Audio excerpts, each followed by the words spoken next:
بسم اللہ الرحمن الرحیم۔ دوستو، آج ہم جس کتاب کے تاثر ریویو کے ساتھ حاضر ہیں وہ بہت اہم کتاب ہے۔ اس حوالے سے بہت اہم کتاب ہے کہ آپ سب لوگ یہ جانتے ہیں کہ ہمارا جو خطہ ہے، انڈو پاک جس کو کہتے ہیں، جس کو بر صغیر پہلے کہا جاتا تھا، اس میں دو واقعات پچھلی صدی میں، جس کو 20ویں صدی کہتے ہیں، بہت اہم رونما ہوئے۔ ایک 1947 کا واقعہ، اگست 1947، جب بر صغیر کو دو حصوں میں تقسیم کر دیا گیا، ایک پاکستان اور دوسرا بھارت یا انڈیا۔ اس کے بعد 1971، جب پاکستان جو ہے اس کے دو حصے، مشرقی اور مغربی پاکستان، علیحدہ کر دیے گئے یا وہ علیحدہ ہو گئے۔ اب جو دسمبر یا 16 دسمبر 1971 ہے، جس دن مشرقی پاکستان مغربی پاکستان سے علیحدہ ہو گیا، اب وہ ایک اتنا بڑا سانحہ ہے کہ جس کو نہ مشرقی پاکستان جو کہ بنگلہ دیش بن گیا اس کے لوگ بھول سکتے ہیں، اور نہ مغربی پاکستان کے لوگ جن کا ایک بازو کٹ گیا۔ اب 1971 کے موضوع پر کئی حوالوں سے بہت سی کتابیں لکھی گئی ہیں۔ اب ظاہر ہے کہ تاریخ کے اندر جب کوئی واقعات رونما ہوتے ہیں تو ان کے اوپر رد عمل دینے کے مختلف طریقے ہوتے ہیں۔ آپ اس کے اوپر گریہ زاری بھی کر سکتے ہیں، آپ اس کے اوپر نوحے بھی کہہ سکتے ہیں، اور آپ ان واقعات کا تجزیہ کر کے ایسے واقعات کو مستقبل میں روکنے کا انتظام بھی کر سکتے ہیں، یعنی آپ ایسے تاریخی واقعات سے سیکھ بھی سکتے ہیں۔ اب جو اتنا بڑا واقعہ 1971 کا ہوا، اس کے اوپر اگر جو لٹریچر، جو کتابیں موجود ہیں، اگر ہم ان کا جائزہ لیں تو ہم اس نتیجے پہ پہنچتے ہیں کہ ابھی اس سانحے، اس واقعے کے اوپر بہت کم کام ہوا۔ اس پر 4 اطراف سے کتابیں لکھی گئی ہیں، یعنی اس پر پاکستان، جو اب پاکستان ہے وہاں سے کتابیں لکھی گئیں، بنگلہ دیش سے کتابیں لکھی گئیں، بھارت سے کتابیں کچھ لکھی گئیں، اور پھر انٹرنیشنل کمیونٹی، انٹرنیشنل جو رائٹرز ہیں، بین الاقوامی مصنفین ہیں، انہوں نے بھی کتابیں لکھی۔ آج ہم اب جس کتاب کے اوپر گفتگو کریں گے وہ میرا خیال ہے کہ ماضی قریب میں 2011 میں وہ کتاب شائع ہوئی۔ وہ کتاب اس حوالے سے بڑی دلچسپ ہے کہ وہ اپنی اپروچ، اپنے طریقہ کار کے حوالے سے منفرد ہے اور دوسروں سے مختلف ہے۔ یعنی اگر آپ سانحہ مشرقی پاکستان یا سقوط ڈھاکہ پر کتابوں کا جائزہ لیتے ہیں تو آپ کو زیادہ تر جو کتابیں ملتی ہیں وہ کسی فرد کی یادداشتیں ہیں، یادیں ہیں، یا اس کی ریفلیکشنز ہیں ان واقعات کے اوپر۔ بہت کم کتابیں ایسی ہیں جو سائنٹیفک انداز میں تحقیق کے نتیجے میں لکھی گئی ہیں۔ تو ایسی ہی ایک کتاب جس کے اوپر آج ہم گفتگو کریں گے، اور اب ہم میں کوشش کروں گا کہ ایک کتابیں آپ کے سامنے پیش کروں سانحہ مشرقی پاکستان 1971 کے لحاظ سے۔ تو اس سلسلے میں جس کتاب سے میں آج آغاز کر رہا ہوں اس کا نام ہے ڈیڈ ریکننگ۔ یہ کتاب شرمیلا بوس نے لکھی ہے۔ شرمیلا بوس کا تعلق کلکتہ بھارت سے ہے، اور بڑی پڑھی لکھی وہاں کی جو فیملی ہے ان سے ان کا تعلق ہے۔ ان کے بھائی بھی ہسٹورین ہیں، اس سے پہلے ان کے عزیز و اقارب بھی بھارتی سیاست کے اندر بھی ان کا بڑا عمل دخل رہا ہے۔ جو ڈاکٹر بوس جو ہیں، ان کی کتاب اصل میں ان کے جو ڈاکٹریٹ کا مقالہ ہے اس کے نتیجے میں ہمارے سامنے آئی، اور اس کتاب کا جو نام ہے ڈیڈ ریکننگ، یعنی مرے ہوئوں کی گنتی، اس کتاب کا مرکزی موضوع اصل میں یہ ہے کہ وہ جو بہت بڑے بڑے دعوے طرفین کی طرف سے کیے گئے مختلف حوالوں سے، مثلا جیسے کہ شیخ مجیب الرحمان جو کہ بنگلہ دیش کے بانی تھے، اس سے پہلے پاکستان کے صف اول کے سیاستدان تھے، وہ یہ دعویٰ کیا کرتے تھے کہ ان سارے واقعات میں تقریباً 30 لاکھ کے قریب بنگالیوں کا قتل عام کیا گیا۔ اچھا، اس کے علاوہ وہ یہ بھی بتایا کرتے تھے کہ ان کو تقریباً پوری بنگالی قوم جو ہے اس نے اس بات کے لیے مینڈیٹ دیا تھا کہ وہ علیحدہ وطن بنائیں، یا وہ اگر علیحدگی چاہیں تو وہ علیحدہ ہو جائیں. پھر وہ بہت زیادہ مالی نقصان کے حوالے سے بھی بہت سارے دعوے کیا کرتے تھے. تو اس کتاب کا جو بنیادی مقصد تو ایسے ہی جو دعوے ہیں، جو اعداد و شمار ہیں، ان کے اوپر گفتگو کرنا ہے. لیکن یہ کتاب اس حوالے سے اپنے نتائج کے لحاظ سے بڑی منفرد ہے، کیونکہ یہ بہت سارے ایسے گوشوں کو سامنے لے کر آتی ہے جو اس سے پہلے لوگوں کے سامنے نہیں تھے. مثلا اس 1971 پر پاکستان کی طرف سے جو کتابیں لکھی گئی ہیں وہ زیادہ تر معذرت خوانہ ہیں، شکست خوردہ ذہنیت کی جو آپ کہہ لیں کہ نمائندہ ہیں. بھارت سے جو کتابیں لکھی گئی ہیں وہ فاتحانہ ہیں. بنگلہ دیش سے جو کتابیں لکھی گئی ہیں وہ بہت الزام تراشی جس کو آپ کہتے ہیں اس کا پہلو اپنے اندر لیے ہوئے ہیں. اب یہ جو کتاب ہے پروفیسر شرمیلا بوس کی،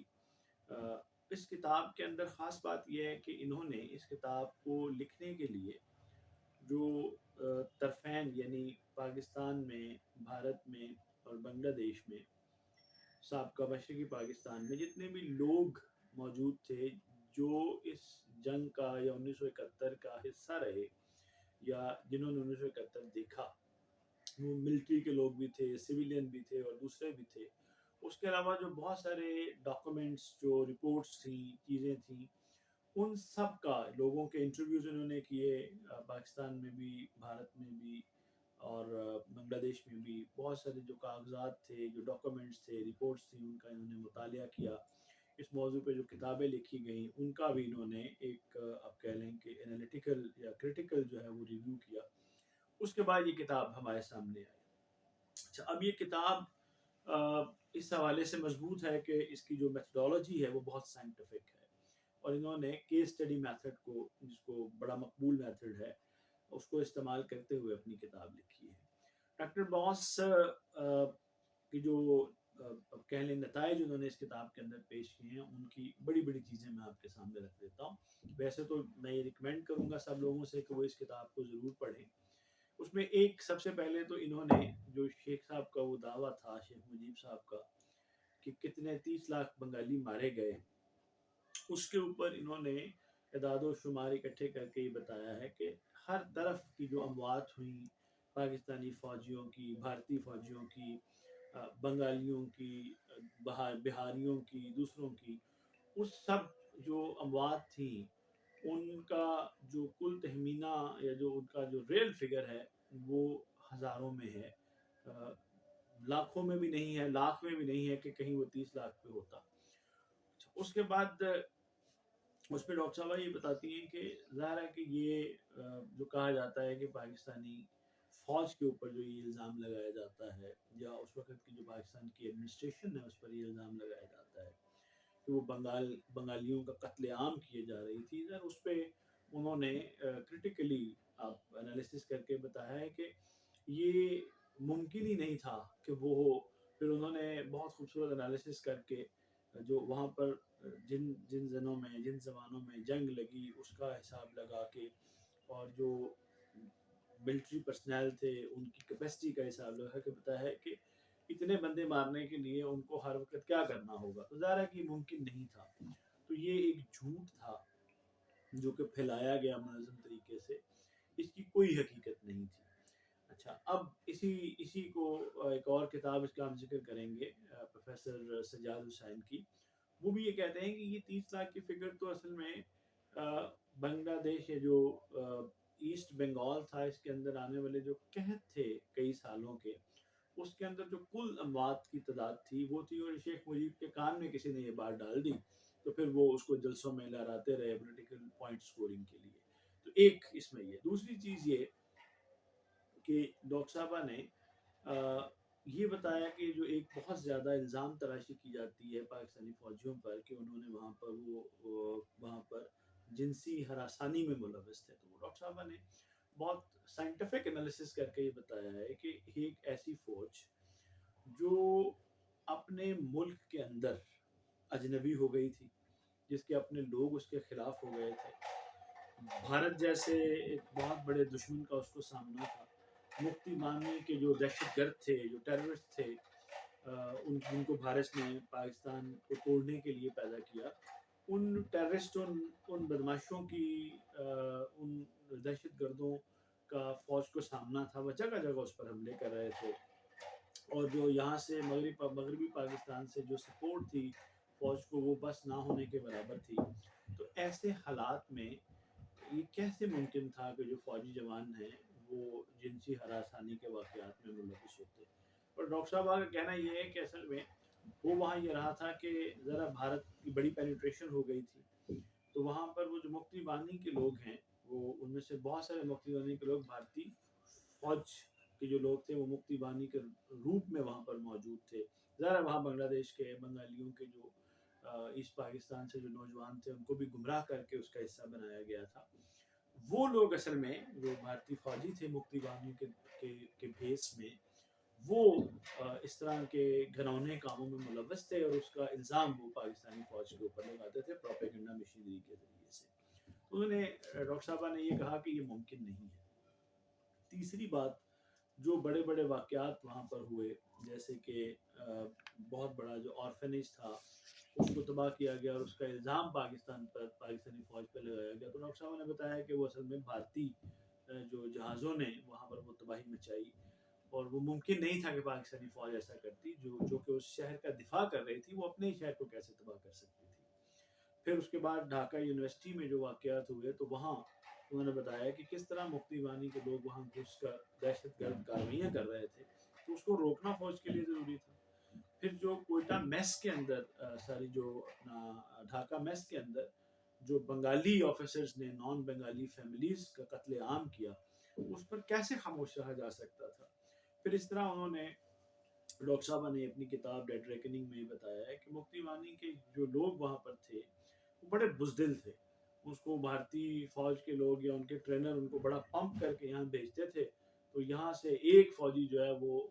کئی مکتی بانی کے جو گنڈے تھے ان پہ دہشت گردوں پہ حاوی ہو جاتا تھا۔ تو وہ کتنے پور تھے جو ایک ٹرینڈ فوج کا مقابلہ نہیں کر سکتے تھے۔ اس کے بعد ڈاکٹر صاحبہ نے یہ بتایا کہ جو پاکستانی فوجی تھے، جو جوان تھے، وہ ہر طرح کے محدود حالات، برے حالات کے باوجود جس جواں مردی سے، جس عزم کے ساتھ وہ لڑے، اور انہوں نے اپنے اس کا اعتراف بھارتی جرنیلوں کو بھی تھا، بھارتیوں کو بھی تھا، کہ اس قدر محدود حالات میں جس بے جگری کے ساتھ پاکستانی فوجیوں نے اپنے وطن کی حفاظت کی کوشش کی، اس کی بھی کوئی مثال نہیں ملتی۔ تو یہ جو کتاب ہے، اس حوالے سے بہت سارے جو الزامات لگائے جاتے تھے بے بنیاد پاکستان اور اس کی فوج کے اوپر، ان میں سے بہت سارے الزامات جو ہے ان کو زمین بوس کر دیتی ہے۔ اچھا، ظاہر ہے کہ اس کا مطلب یہ نہیں ہے کہ یہ کتاب 1971 کا انکار کر رہی ہے، بلکہ وہ کہتے ہیں کہ اس کے اندر حقیقت جو باتوں کی ہے وہ کم ہے، اور جو افسانہ ہے وہ بہت زیادہ ہے۔ پھر ڈاکٹر صاحبہ نے دو تین واقعات بڑے دلچسپ بیان کیے۔ مثلا ڈاکٹر صاحبہ نے یہ کہا کہ شیخ مجیب کو جس وقت دھان منڈی والے گھر سے پاکستانی فوج گرفتار کرنے گئی، تو وہ بہت زیادہ خوفزدہ تھے، گھبرائے ہوئے تھے، اور ان کو اپنی جان کا خطرہ تھا۔ فوجی ان کو لے گئے احترام کے ساتھ، اور انہوں نے وہاں سے یہاں مغربی پاکستان بھجوا دیا۔ 25 مارچ کے 1971 کے بعد کی بات ہے، جب وہاں پر آپریشن شروع ہوا، اور وہ شیخ مجیب علیحدگی کا اعلان کر چکے تھے۔ اچھا، لیکن اس کے بعد وہ کہتی ہیں کہ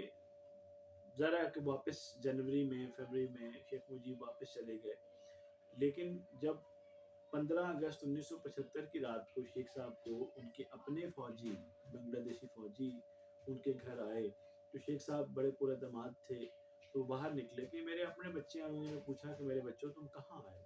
اور پھر ان کے بچوں نے ان کے ساتھ جو سلوک کیا اور اس بے دردی کے ساتھ ان کو اور ان کے خاندان کو قتل کیا، وہ بھی ایک ظاہر ہے تاریخ کا حصہ ہے، اور ایک ایسی المناک چیز ہے کہ جس کو کبھی بھی کوئی بھی کسی طرح سے بھی سپورٹ نہیں کر سکتا۔ مگر وہ کہتے ہیں کہ دیکھیے، جن کو وہ دشمن سمجھتے تھے وہ انہوں نے ان کی جان کو نقصان نہیں پہنچایا،